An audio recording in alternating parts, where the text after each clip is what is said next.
Привіт, мене звати Сергій, я з Херсону. 6 числа ми всі прокинулись, полізли у новини та прочитали ось це. Росіяни підірвали Каховську ГЕС. В області оголошено евакуацію населення.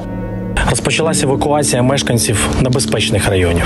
Перше враження було, що сталося щось настільки жахливе, що ти навіть не розумієш, що тобі робити. Тривога про те, як там мої знайомі, як там мої рідні. Ти бачиш, що ми фонд гуманітарний, ми повинні допомагати людям в таких ситуаціях. У той же день ми зробили зустріч фонду, щоб обговорити, як допомагати з розумом. Ми побачили, яка відбувається хвиля у інфопросторі. У нас була нарада, де ми поговорили про всі питання, як ми можемо допомогти, як ми можемо акумулювати наші ресурси для того, щоб ефективно і якісно допомогти людям, які постраждали від цієї трагедії. Ми розуміли, що треба діяти негайно, дуже швидко, тому наша команда розділилася на декілька груп. Частина команди розділилася на те, що ми збирали гуманітарну допомогу та її якось сортували. Я запропонував збирати в нас на складі допомогу від людей, щоб ми могли завести більше актуальної допомоги, яка дійсно потрібна людям. Друга група почала зв'язуватись з місцевими адміністраціями, військовою та цивільною, і збирати із ДСНС, ми теж були на зв'язку, і збирати потреби. Звичайно, ми зверталися до наших донорів і партнерів, які хотіли допомогти людям, які постраждали. Ми повинні були акумулювати цей ресурс. Із Israel Germany ми вирішили, що частину грошей, які ми використовуємо по одному з напрямків, ми направимо на закупівлю фільтрів для проточної води. Ми закупили на той момент 2 фільтри. Дуже вдала була ідея Сергія та Олега почати збирати гроші і закуповувати помпи для води, для відкачки води. І я знаю, що вони дуже сильно згодились і волонтерам, і ДСНС для того, щоб, коли вода схлинула, викачувати воду з підвалів, тому що інакше в іншому разі ці будинки вже було неможливо якось відновити. І ці помпи реально приїхали вчасно, тоді, коли треба, коли їх ще мало хто віз, вони відпрацювали своє. Ну, помпи були актуальні вже після того, як вода сошла. Це помпи, гетогенератори. Ладно. Це перші мотопомпи, які закупила людина з минулої сторіс. У кого були підвали, гаражи. То есть, когда уровень воды упал ниже уровня жилых домов, в жилых домах фактически не было воды уже. Была грязь, оставалась грязь.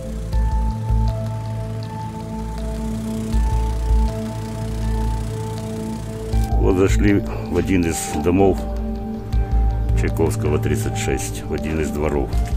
Заходим в дом, видите, как сыро. Вода была вот по этот уровень. Где-то вот по окну видно. Если видите, вот отметка воды. Вот в таком удручающем состоянии. Здесь стены.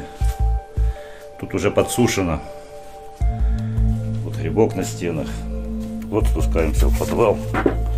Тут сыро. Видите, сколько здесь мух летает. Запах ужасный. Запах сероводорода. Паливно-мастильные материалы разлиты. Так что мы их тоже выкачивали. Все это дело. Ну, много работы было. Где-то недели полторы, ну дней 10 мы выкачивали все это. Оця ситуація з Каховською дамбою, з Херсоном дуже сильно знов показала, наскільки міцний громадський рух в Україні. Очень много волонтеров, помощи очень много. Автобусами приезжают.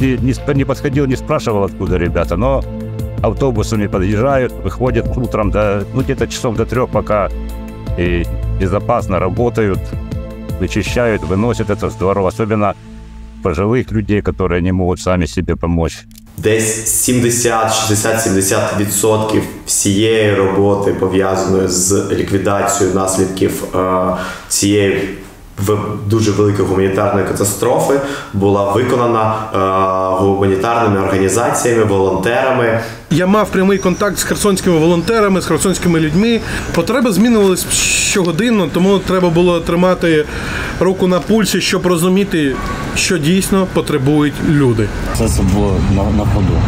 Тобто ми там перший день виїхали на човні, на гумовому, і ми розуміли, що наступного дня нам потрібні будуть металеві човни, там, наприклад, там, з моторами. І це записується обичне відео, там, типу, в Інстаграм, розповсюджується. Потім ми вже почали трошки міркувати наперед і розуміли, що треба буде відкачувати воду, хоча ми ще працювали на лодках, і вже люди нам починали привозити насоси або помпи для відкачки подальшої води.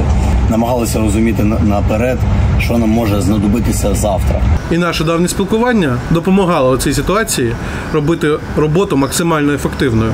Серега один з перших, хто нам подзвонив як представник району номер 1 і запропонував свою допомогу. А вони одні з перших, хто приїздив на великих тачках і привезли дуже багато актуальної допомоги. Це мотопомпи, харчові набори, та куча всього. Я всього так і не згадаю зараз, бо привезли просто кучу дуже потрібних речей. Треба сказати, що ми дуже швидко назбирали всю цю допомогу. І щоб вона не втратила своєї актуальності, треба було вже їхати у Херсон. Треба було вже її передати людям, волонтерам. Через 5 днів після цієї трагедії ми вирушили в сторону Херсону на 3 вантажних бусиках і одному пиріжки. І, в принципі, завтра в 6 ранку будемо їхати на Херсон. Зараз ми прямуємо в Херсон, ми стоїмо біля Умані, проїхали приблизно 2 години і, в принципі, до обіду вже будемо там.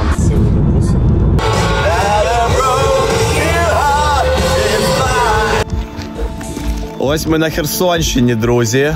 Гігієнічні набори, їжа, одяг, дитячий одяг, корм для тварин і 2 цих фільтри для проточної води ми залишили на складі військової адміністрації. Наскільки я знаю, зараз ці 2 фільтри працюють в школах в 2 селах неподалік від Херсона.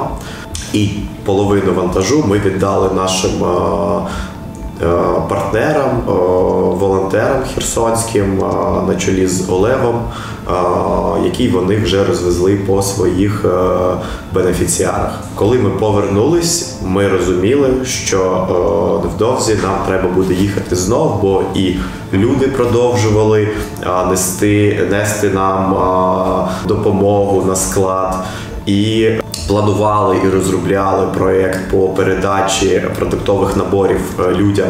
Привезли все, що тільки можна, кайфово, закупили за потребою багато чого. Зв'язалися з фондом «Єдина Україна 2014» з Дмитром, і він зараз один з наших, скажімо так, основних партнерів по дистрибуції гуманітарної допомоги в Херсоні. Фондом «Район» привозили гуманітарну допомогу до Надніпрянсько-Старостинського округу для мешканців СМТ Надніпрянське. Познайомились ми через волонтерів, які працювали в місті Херсоні після підриву Каховської ГЕС. І ми почали працювати. Тобто це ми подали прохання і через буквально тиждень співпрацювали, вже ми отримали продуктові набори для мешканців Надніпрянського, посілку Надніпрянське, СМТ Надніпрянське. Зараз з водою вже проблема є з питною, яка була на той момент в ізобілії. Зараз її немає. Продуктові набори теж потрібні, тому що деякі фонди, які великі, як Kitchens, він вийшов з Херсоном. Тому населенню потрібна буде допомога, гуманітарна допомога, продуктових наборів. Також продуктові набори гігієни, тому що деякі мешканці залишилися, не мають нічого. Приходять на пункти, отримують допомогу, щоб постирати речі або там щось інше. Ми вже встигли передати 930 продуктових наборів і 930 гігієнічних наборів від нашого іншого партнера HELP.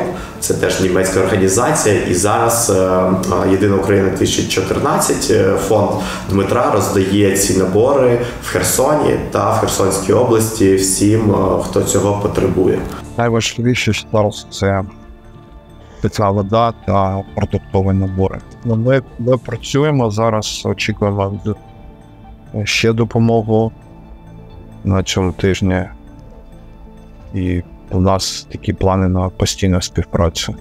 Вже 21 червня, через 2 тижні після першої поїздки, у нас була готова наступна партія гуманітарної допомоги. І цього разу це була вантажівка 20 тонн, в яку ми відгрузили вже дуже багато допомоги, в тому числі коробки від Israel Germany з їжею, знову гігієну, корм для тварин, одяг. Кожна людина приносила щось, те, що вважала потрібним, щось купляла, щось в неї було, якісь фільтри, їжу, консерви, хтось там планував на випадок ядерної катастрофи, собі відклав ці консерви, каже, хрен з ним, давайте хлопцям, дівчатам, людям на Херсон. І весь день ви бачите кадри, яка кількість людей прийшла допомагати, всі щось везли, і це неймовірне відчуття єднання. І ми поїхали на Херсон вже другий раз, і чуть не потрапили під обстріли 2 рази, слава Богу, вантажівка затрималась і приїхала ввечері. Ми вирішили, що треба переночувати за межами Херсона. І якраз в той вечір був дуже потужний обстріл міста.